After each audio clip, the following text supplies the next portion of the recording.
Welcome to the Human Capital Innovations Podcast, your go-to source for personal, professional, and organizational growth and development. We hope you tune in often for all things people management, organizational development and change, organizational leadership, and social impact related. Maximize your personal and organizational potential with Human Capital Innovations Podcast.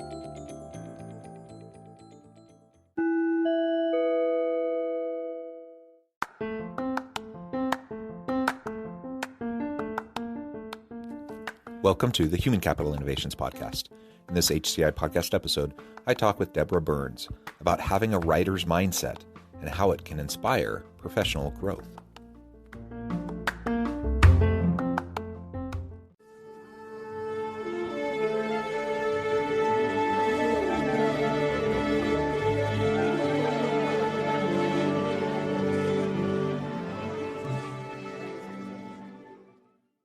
Deborah Burns, welcome to the Human Capital Innovations Podcast.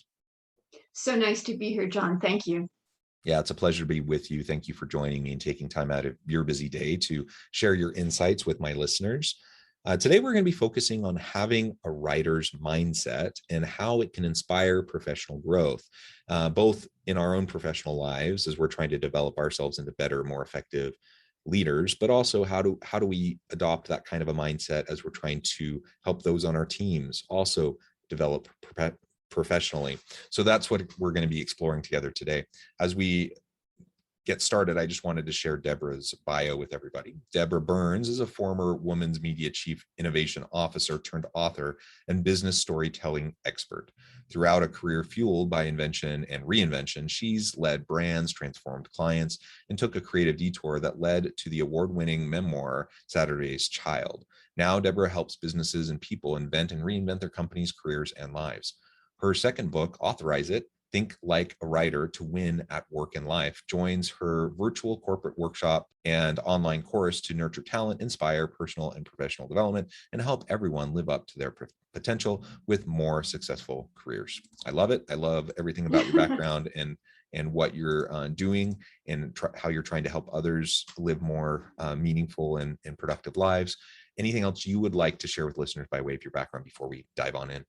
Well, just by way of inspiration, what Authorize It does is take every single thing I've ever done before in a one big mashup, puts it all together and creates something entirely new. So it takes the business background and the strategy, and it marries it with this creative, very unexpected journey I went on that was so informative and informed the world of work. And it just all came together in a new way. And I just say that as a moment of inspiration as we begin, because so much of what I hear from other people is, oh, it's easy for you, or, oh, you're creative, but in truth, it is staying open to possibility. And then being able to act on it that really makes new things happen. Yeah, I love that. So maybe to start off, you can tell us your 5 storytelling lessons that you've learned throughout your life and then how that translates into business. And then we can get more into the writer's mindset specifically. So the literary world, which I immersed myself in when I wrote that first book, is full of wisdom that all writers know, but the 98% of people who are not writers and never going to write a book really don't have access to. And it was a light bulb moment for me when I realized how much this wisdom can inform our careers and our lives. And so the 5 key lessons are: embrace the narrative arc. Every story, every project that you work on has a narrative arc with 4 cycles. What's happening is all different, just like plot points in one movie versus another. But the pattern of how it's happening is always the same. There is a shift. Something changes the landscape and you need to respond to that. And that establishes a quest, and work is nothing more than people on a collective quest. There is a period of instability that comes from that because you're in new territory. That always happens. There is a period of darkness, the messy middle, where everything that you're working on gets worse and worse as you learn more and more. And then there is a period of light. Even if something is not technically successful, there is always some learning, some transformation or evolution that evolves for each one of us as individual characters in our story and for the story itself. And when you understand the cycles and the patterns, you get much more comfortable with the rhythm and the flow of work and life. So lesson number one in its shortest, simplest form. Yeah, Number yeah. two, yeah, I go really ahead. like that. And so lesson number one, how does that then translate over into how I go about leading in my organization? Well, you will be prepared for the unknown and uncertainty. You will see the process as normal and natural because bad things happen even when you're on the right path. And you can anticipate what's coming next. You can better manage the intended but unintended consequences that are part of every decision. It's just a series of trade-offs. And once you can do those things, you will be a much more effective leader. The second lesson is understand your characters. All of us have been binge watching like crazy and reading some books as well too. Understanding the characters around you at work, their perspective, their motivations, their hidden agendas. We're all stars of our own lives, our own show, our own movie, but at work, we're all supporting characters. It's not about you anymore. It's about the greater good. You, in order to succeed and advance, you need to understand the perspective of the people around you. And sometimes it's surprising to me how little time is actually spent on analyzing those characters and understanding that even the antagonists in your story are teaching you something about yourself that you would never have otherwise known. And if people could reframe antagonists and obstacles in that way, everything becomes easier. Yeah, I think that's just super important. Of course, we need to understand self. We need to understand others. We need to understand the key stakeholders, the people on our team. If we don't understand the key Right. players, or the characters as you frame it, Mm-hmm. then of course we're not going to be terribly effective in trying to lead towards collective action, for whatever we're trying to Sure. accomplish. Sure. And I think that's one of the biggest ongoing challenges that most leaders face is they don't fully understand what makes them tick. They're certainly not capable of understanding those around them, and they don't recognize or understand the dynamics of their team that are, Mm-hmm. either helping or hindering to accomplish what they want to accomplish. And so they end up inevitably not being able to leverage the capacities of their people.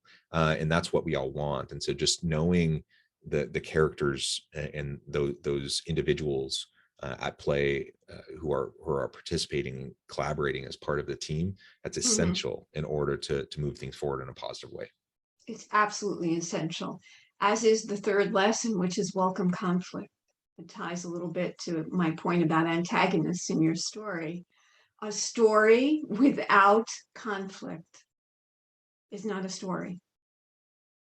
There has to be something in the way of what is desired, the end result at work. There's always something in the way.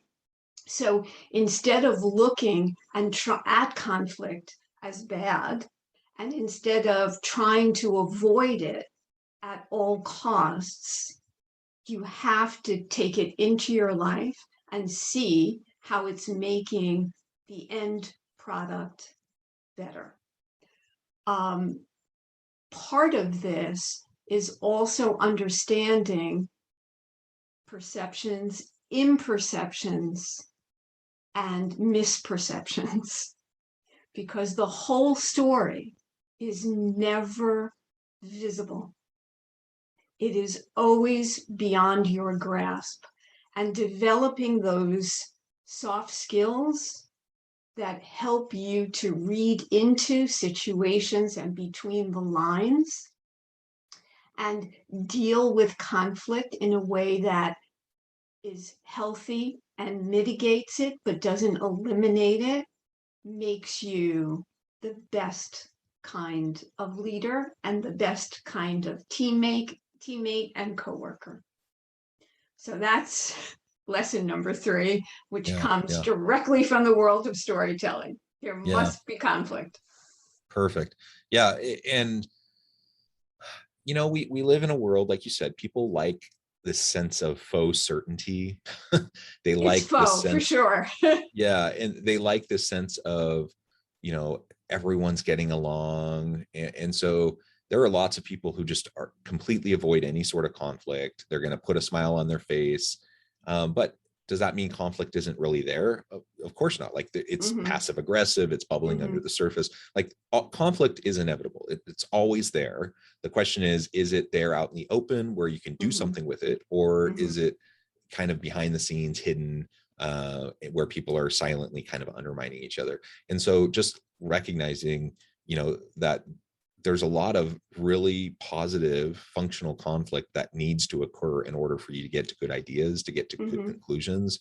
And we just need to lean into it and not be to get to the whole story, because what happens when we avoid conflict, we're avoiding aspects of the project or the end result that would be better if we looked at all sides instead of just going along with one kind of line of thinking, let's say. And so I find from my work that it's becoming more and more, this one aspect is becoming more and more important with the state of things inside of corporations today. The 4th lesson is seek the unconventional. You know, you never want to read the same story over and over and over again. And today in the world of work, things are disrupting, accelerating so quickly that our tried and true methods cannot be applied to problems that once were complicated and now are complex. And we need new solutions because the historically significant is just no longer enough. And in order to get there, you always have to seek what is adjacent, in between things, turning things upside down and shifting perspective, looking in places where you never looked before because you need new answers for these new challenges.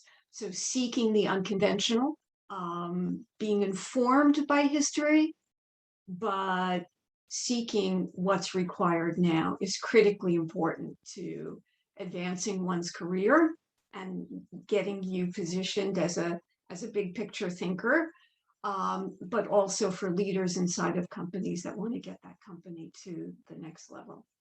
So unconventional thinking. And then the 4th is something critical to every story, which is step into the unknown. You always, that's where the new awaits. And there are all kinds of writerly techniques to do that kind of thing. But if you think about your favorite binge during the pandemic, that protagonist has to leave something of themselves behind and venture into new territory. If they don't, there's no story. They stay the same.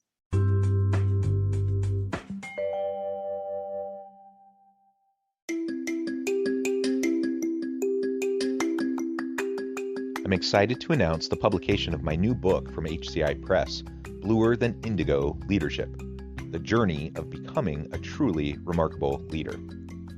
Early in my adult life, I learned about an Asian proverb that translates as bluer than indigo. If you think about the color indigo, it is a brilliant, deep, and vibrant blue, what some would call the bluest of blues. To have something that is bluer than indigo is rare and truly remarkable. Contrary to popular myth, there is no one-size-fits-all or cookie-cutter approach to effective leadership. There's no silver bullet, no secret sauce, no go-to model that will solve all of our problems. The truth is, great leaders have all had their unique strengths and flaws, and have all had to discover and then pave their own distinctive path in their life's journey to fulfill their leadership potential. Bluer Than Indigo Leadership will help you discover your own path and explore those ordinary, everyday actions that will help you respond to an uncertain future and produce extraordinary results for individuals, teams, and organizations.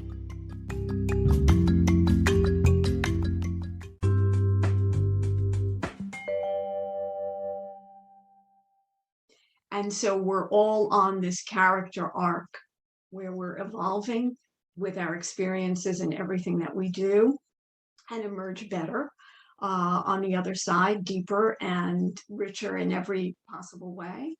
And so the only way we do that is by diving into unknown things. And it doesn't have to be life-changing or life-threatening in any way. It can begin with a small step of introducing something new into your life every day, changing the way you would normally react to see what would happen. One of the most important things that any of us can learn, it is our response to the action in our stories is the biggest determinant of our success. And so if we keep that in mind while we seek the unknown, we'll all be better off. Yeah, thank you. Thank you for walking us through those 5 aspects. And all of that, I imagine, then leads into what you describe as this this writer's mindset. Sure. Tell us now a little bit more about why that writer's mindset overall you think is really important in terms of inspiring professional growth. Well, there are a few key aspects of it that people may know, but what I'm able to do is kind of take these abstract concepts and make them accessible so that most people have an aha moment. You know, there's a lot of mindfulness speaking going on inside of corporations, and this is not that. This is taking that wisdom and making it actionable for someone. So a writer has to write truth, has to get at the truth of a story or a character to make it resonate and engage with its audience. In order to do that, the first component of a writer's mindset is they must be an uber observer, a non-judgmental observer of life and behavior, so that they can come to their own conclusions and move their story forward. We would all be wise to develop that mindset. There's a lot of judging that's going on today. I want to say more than ever, but I'm sure it was awful hundreds of years ago and thousands of years ago. So it's part of human nature, and we're kind of in the big throes of it right now. But stepping back and going 40,000 feet, the big picture view will help you to see what's going on, understand what's going on, get at the truth or root of it, and then make better decisions. So that's mindset rule number 1. Be non-judgmental, and an Uber observer. Number two is that writers are not just storytellers, they are story askers. Dialogue moves forward through open-ended questioning because it reveals more about the characters. So if I say, John, did you have a nice weekend? You'd say yes or no, not exciting. But if I say to you, tell me about, which is like one of the best openings for any question, tell me about the best part of your weekend. And then I stop talking. It allows you to tell me something about yourself and reveal sides of yourself that I never would have known otherwise. So asking people about their perspective on a work issue, about something in their life in an open-ended kind of way, and then be an active listener, digesting and interpreting what's being said, will get you information's power in the office, and it will make you more powerful. At the same time, it will help you to understand the real story being told. It will get at a client outcome much faster. So for those leaders who have to run sales teams or marketing teams, the way you're selling today, I don't care what industry it's in, the way you're selling today is very different from how you sold in the past. You need your salespeople to be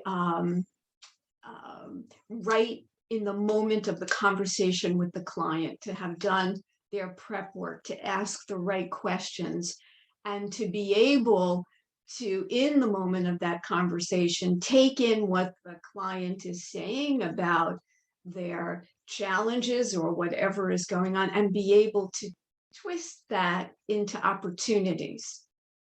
And the only way to do that is by having this writer's mindset and going into your conversation and being a story asker just like they are.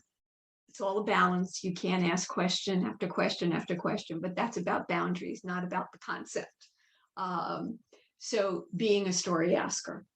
Another writer's mindset that is critically important is a writer is always editing.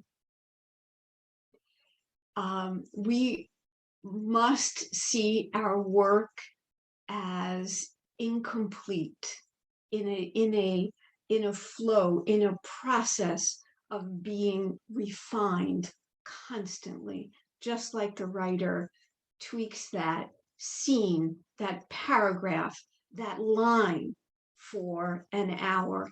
Work can always be better. It's not that you shouldn't have an MVP and put it out and get feedback, because that too is part of a writer's mindset. Developmental editors are really critical to that feedback loop and that feedback process. But what I'm saying is, when you make it about improving the work, not even so much about an individual's performance, because that has all kinds of connotations that go along with it. But when you make it about the work and the constant editing and refinement of that work, everything goes to a higher level. My book that you mentioned before is probably draft 179. Like any book that you buy or pick up at the library or in a bookstore is draft 200. And everyone needs to recognize that that first draft is absolutely terrible. And it is in the refinement and the editing that success begins to catch fire and take the work higher. So there's more, but I think Yeah. after 5 lessons, 3's enough. And those 3 cover a lot of territory, and you might have some follow-up questions. Yeah, no, I love it. I love it. I think you're laying out some really important key principles here. And, we talk a lot about the importance of storytelling in business. I see your approach a little different. Like storytelling in business, yes, it's important. What you're talking about is taking the lessons from writing, the lessons from storytelling into how we can better lead our own lives, lead our teams, and ultimately help people develop in their professional careers and have more growth. And I think that's just incredibly essential as we move forward. So I really appreciate all of those insights. Deb, it's just been a pleasure talking with you. This time has flown by. I need to Is let it you get over? on. Oh my goodness. I need to let you get on with your busy day. But before we close, I did want to give you a chance to share with listeners how they can get connected with you, find out more about your book, your work, all the cool things that you're doing, and then give us a final word on the topic for today. Sure. So LinkedIn, of course, Deborah Burns there. And since we're talking about business and leadership, that's number one. There's a website, deborahburnsauthor.com, which you can learn more about the books and the workshops, and contact me if you decide to bring me into your company to help your teams become more dynamic. What I do with companies also brings the Chief Innovation Officer role into what I'm talking about. So it's not just inspiration. I can work on specific challenges and facilitate new solutions, which adds a lot of value for companies. I think the final note that I'd like to leave everyone with maybe is just one action that we can all take today. And it goes back to that writer's mindset, because writers face a blank page every day. Unless they take a step or an action to put something on that page, nothing happens. And so I hear from so many people that they have this idea, or they'd love to do this one day. And the challenge or the inspiration, depending on how you look at it today, is just put one idea down on a piece of paper, on your computer, and just write about it. What is the idea? Who does it serve? What problem does it solve? What would you like to do with it? And then maybe try to make it real in some way. Name it, edit it, talk to someone about it, and see what happens, because we don't know what's coming. And sometimes these small little micro steps are things that enrich all our lives. Thank you so much, Deb. It has just been a pleasure. I encourage listeners to reach out, get connected, find out more about what Deb can do for you, check out her books. And as always, I hope everyone can stay healthy and safe, that you can find meaning and purpose at work each and every day. And I hope you all have a great week.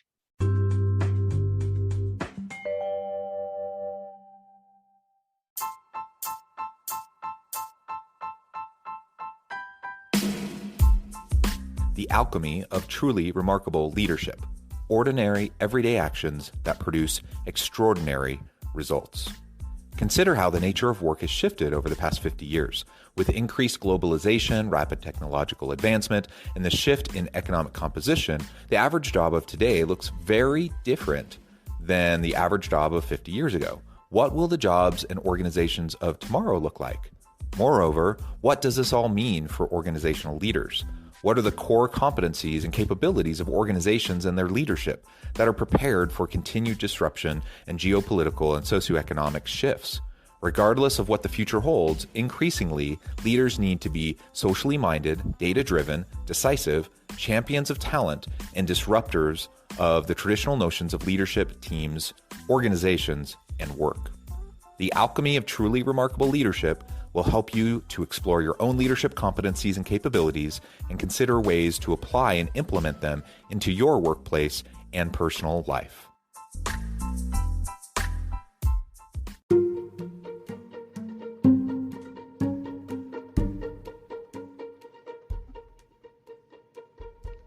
Check out Human Capital Innovations magazine, Human Capital Leadership.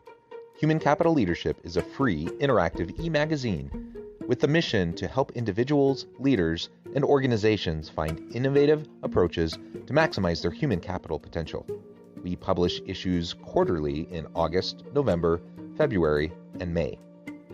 Take a look at the latest issue and let us know what you think.